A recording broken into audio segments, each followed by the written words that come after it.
होगा। इस विषय का चयन राज्य शैक्षिक अनुसंधान एवं प्रशिक्षण परिषद उत्तराखंड, जिसको SCERT के नाम से भी जाना जाता है, उनके द्वारा किया जाता है। और हर वर्ष ये स्टेट लेवल पर ये कार्यक्रम होता है, जिसमें प्रत्येक विद्यालय से बच्चों को प्रतिभा कराया जाता है। विद्यालय में चयनित प्रथम और द्वितीय छात्र छात्राएं विकास स्तर पर प्रतिभा करती हैं। यह कार्यक्रम कक्षा 8 से लेकर के कक्षा 10 तक के विद्यार्थी। ओम जयंती मंगला काली भद्रकाली कपालिनी दुर्गे क्षमा शिवा धात्री स्वाहा सदा नमस्तुते। स्वस्ति न इंद्रो बृहस्रवाः स्वस्ति न पूषा विश्ववेदाः स्वस्ति नः विशरस्वः मरुतः। विषय से आए हुए सम्मानित और विद्वान आचार्य, तो मुझे उम्मीद है जैसे कि इस ब्लॉक की एक परंपरा रही है, जब भी मूल्यांकन होता है, ब्लॉक लेवल के जो कार्यक्रम होते हैं बड़ी ईमानदारी और निष्ठा के साथ निभाए जाते हैं। क्योंकि नाम तो कोई नाम की जरूरत नहीं है। जब मैं नाम और सब बुला गया हूँ तो आपको अपने नाम और उसकी जरूरत नहीं है। अगर आप मेरा नाम सिर्फ नाम और मेरा नाम को सब बुलाने के लिए बस कर करेगा। सर्वप्रथम आज हम यहाँ कृत्रिम बुद्धिमत्ता के बारे में उपलक्ष्य में आज आए हैं। सर्वप्रथम हम ये जान लेते हैं कि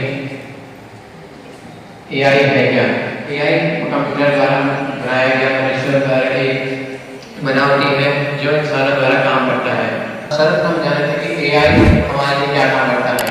AI के कुछ फायदे भी हैं और कुछ नुकसान भी। AI के फायदे,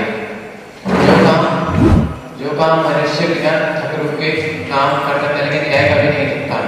AI कठिन से कठिन काम को भी सरलतापूर्वक कर देता है, लेकिन हम मनुष्य के साथ ऐसा नहीं होता।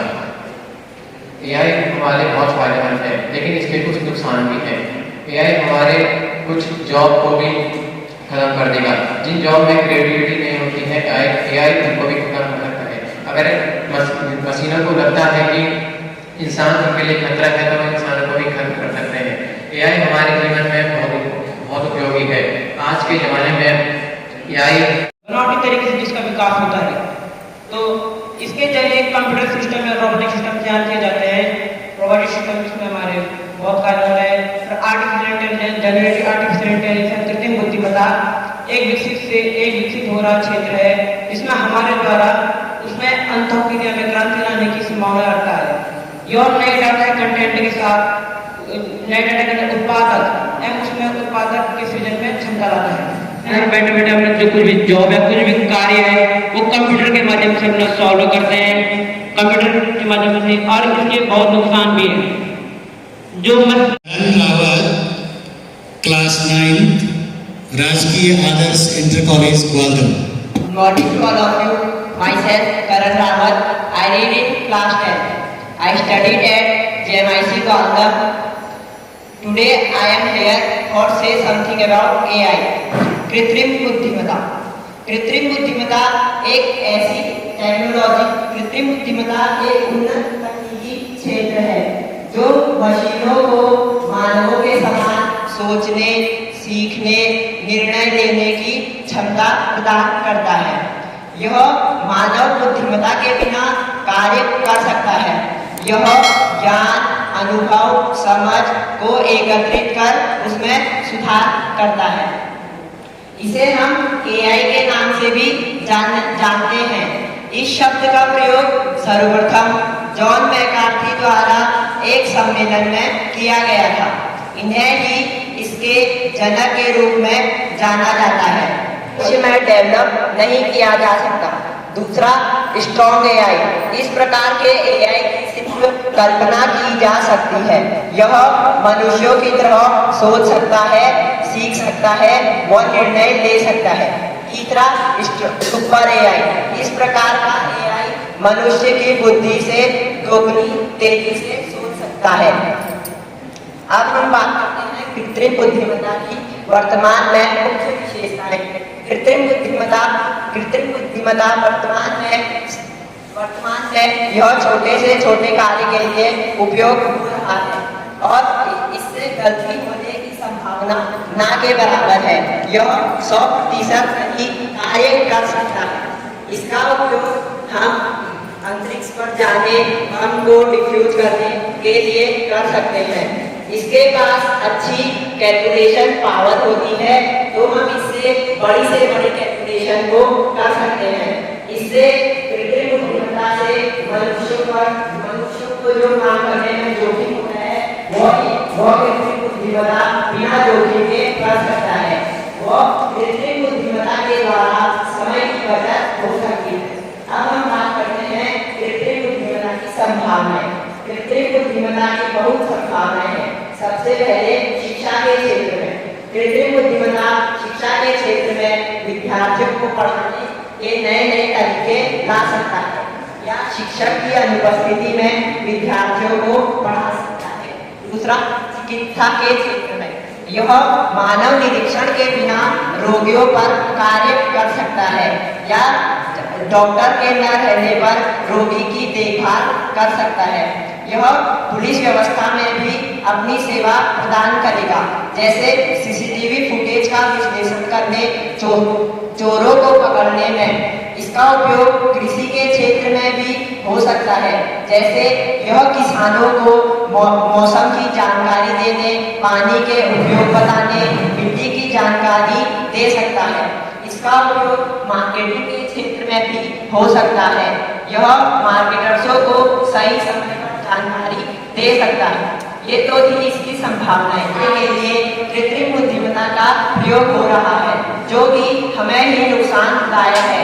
इससे मनुष्य के दिमाग पर असर पड़ेगा, वह आलसी होता जाएगा और छोटे से छोटे कार्य के लिए अगर इसका उपयोग होगा तो व्यक्ति बेरोजगार हो जाएगा, उसकी नौकरियां छिन जाएगी।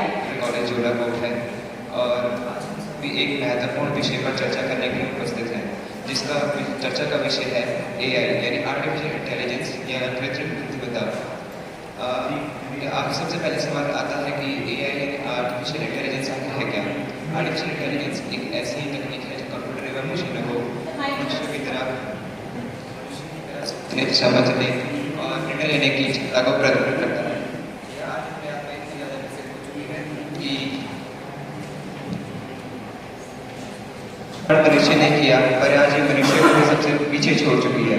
इसलिए हमारे दिनचर्या में काफ़ी ज़्यादा विकसित हो चुकी है और काफ़ी ज़्यादा डेवलपमेंट कर रही है। जैसे हमें छोटे से छोटे काम के लिए भी AI की मदद लेनी पड़ जाती है, भले ही वो हमारे बस का हो या ना हो।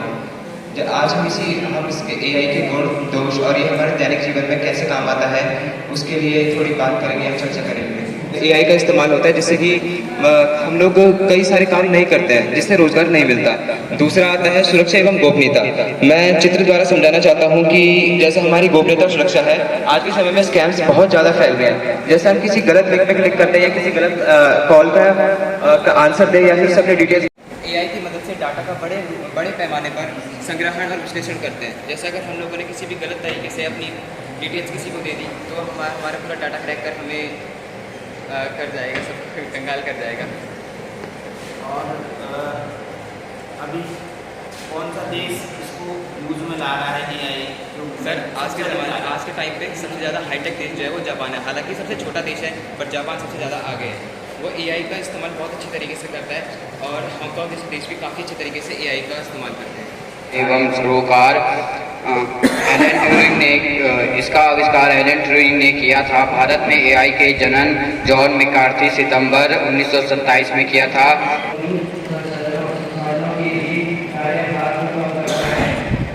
AI का अर्थ वह मशीन है सोचने, समझने और निर्णय लेने की क्षमता का विकास करना है, जो कंप्यूटर और मशीनों को इशारों की तरफ समझने में मदद करती है। AI कंप्यूटर को ऐसे कार्य करने में सहायता करती है जिसके लिए आमतौर पर मानव बुद्धि की आवश्यकता होती है, जैसे अलग अलग प्रकार से जुड़ी भाषा को समझना और चित्र में दिए पैटर्न को समझना। हमारे फोन में रखने जा रही हूँ कृत्रिम बुद्धिमत्ता, जिसने मशीनों को काबिल बनाया है और हमारी हमारी जिंदगी को आसान किया है। इतिहास और विकास में जिंदगी को आसान किया है। इतिहास और विकास से इंसानियत दिमाग में ऐसी अनोखी खोज की जिसमें भविष्य की दुनिया की ओर इशारा किया है। तरीके से विकसित की गई क्षमता इसके जरिए जिससे उन्हें की तरह सोचने और कार्य करने की क्षमता को सोचता है। यानी अगर हम कहें तो एआई की शुरुआत कहाँ से हुई? सबसे पहले एआई की शुरुआत हुई एक बार एक वैज्ञानिक जब कंप्यूटर चला रहे थे तो उन्होंने कहा कि क्या हम ऐसे रोबोट को तैयार कर सकते हैं कि जो मनुष्य की तरह काम कर सके। फिर सबने उस उद्देश्य को कहा। जॉन मैकार्थी ने की थी। इन्हें भी आर्टिफिशियल इंटेलिजेंस का जनक कहा जाता है। आर्टिफिशियल इंटेलिजेंस का अर्थ है कृत्रिम अथवा बनावटी रूप से विकसित की गई बौद्धिक क्षमता। आर्टिफिशियल इंटेलिजेंस को एआई के नाम से भी जाना जाता है। 1956 में अमेरिका में डॉर्टमाउथ में एक जॉन मैकार्थी ने एक कार्यशाला आयोजित की थी, जिसमें उन्होंने कृत्रिम बुद्धिमत्ता यानी कि आर्टिफिशियल इंटेलिजेंस शब्द का प्रयोग पहली बार किया था। आर्टिफिशियल इंटेलिजेंस ऐसी मशीनों और सॉफ्टवेयर बनाने पर कंसंट्रेटेड है जो ऐसे कार्य कर सकते हैं जिनके लिए आमतौर पर ह्यूमन इंटेलिजेंस की आवश्यकता होती है। ये मानव बुद्धि से जुड़ी संज्ञानात्मक समस्याओं को हल करने के लिए समर्पित है। इसके जरिए कंप्यूटर सिस्टम या रोबोटिक सिस्टम तैयार किया जा सकता है जिन्हें हम तर्कों के आधार पर चलाने का प्रयास। आर्टिफिशियल इंटेलिजेंस हमारे लिए आजकल बहुत ज्यादा फायदेमंद होगा और मानव मस्तिष्क के सिद्धांत पर कार्य करेगा। आर्टिफिशियल इंटेलिजेंस अब आर्टिफिशियल इंटेलिजेंस के प्रकार के बारे में बात करेंगे। आर्टिफिशियल इंटेलिजेंस कैसे कई प्रकार के होते हैं, इन्हें मुख्यतः 3 प्रकार में विभाजित किया गया है। पहला नैरो एआई, दूसरा जनरल एआई और तीसरा सुपर इंटेलिजेंस एआई। पहला नैरो एआई मुख्य विशिष्ट कार्यों के लिए बनाया गया है, जैसे कि हमारे आईफोन या आईपैड में हमें किसी नाम पर डिवाइस देखने के लिए मिलता है, या एलेक्सा आजकल सब जानते हैं, हम उससे वेदर फोरकास्टिंग, म्यूजिक वगैरह ऐसा सब कुछ भी काम करते हैं। हमारे नॉर्मल एंड्रॉइड फोन्स में गूगल असिस्टेंट नाम का डिवाइस होता है। और एक सम्मेलन में एआई का अध्ययन में एआई का ये जन्म बताया था। इससे कुछ वर्ष पूर्व 1952 में आर्थर सेमुलर नामक एक कंप्यूटर प्रोग्राम एक ऐसा प्रोग्राम डेवलप किया था। अगर आप उसमें चेकअप नामक या कोई भी खेल करें तो स्वतंत्र रूप से कार्य कर सकता था। एआई को हम मुख्य रूप से 3 भागों में बांटते हैं: संकीर्ण कृत्रिम एआई, सामान्य बुद्धिमत्ता एआई, कृत्रिम एआई। एआई का प्रयोग आप भी और हम भी अपनी सामान्य जीवन में करते हैं। मैं अपनी सामान्य जीवन में एआई का प्रयोग पढ़ाई में करता हूँ। जैसे मेरे को इक्वेशन सॉल्व करना है, उसमें एआई की सहायता किया जा सकता है और उन्हें उन्हीं के तर्कों के आधार पर चलाने का भी प्रयास किया जा सकता है, जिसके आधार पर मानव मस्तिष्क काम करता है। आर्टिफिशियल इंटेलिजेंस के जनक कौन है? आर्टिफिशियल इंटेलिजेंस के जनक जॉन मैकार्थी हैं। जॉन मैकार्थी के अनुसार बुद्धिमान मशीनें विशेष रूप से बुद्धिमान कंप्यूटर, प्रोग्राम और विज्ञान अभियांत्रिक है, अर्थात ऐसी तकनीक है जो मानव कृत्रिम बुद्धिमत्ता एक ऐसी तकनीक है जो मशीनों को इस प्रकार सक्षम बनाती है कि वो मानव की तरह सोच सके, मानव की तरह निर्णय ले सके, मानव की तरह समस्याओं का समाधान कर सके। सरल बनाने में काम आता है, जैसे Siri, Alexa, Tesla car, chat bot जैसे चैट जीपीटी, मेटा एआई आदि।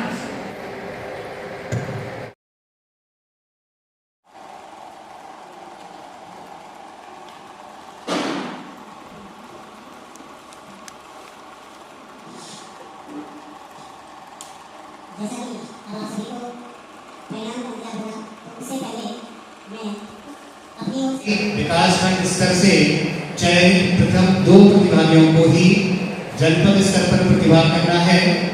उससे पहले तृतीय स्थान प्राप्त किया कुमारी आराध्या, राजकीय इंटर कॉलेज कुलसारी।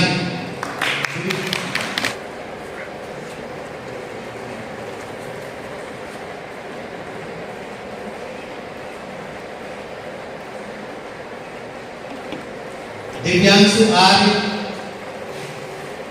राष्ट्रीय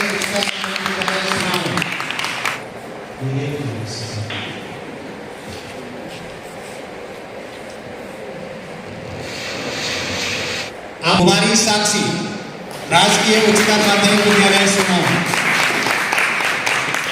वेरी नाइस।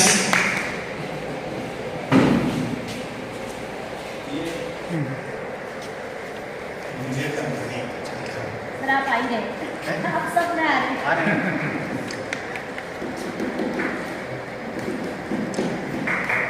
Thank you.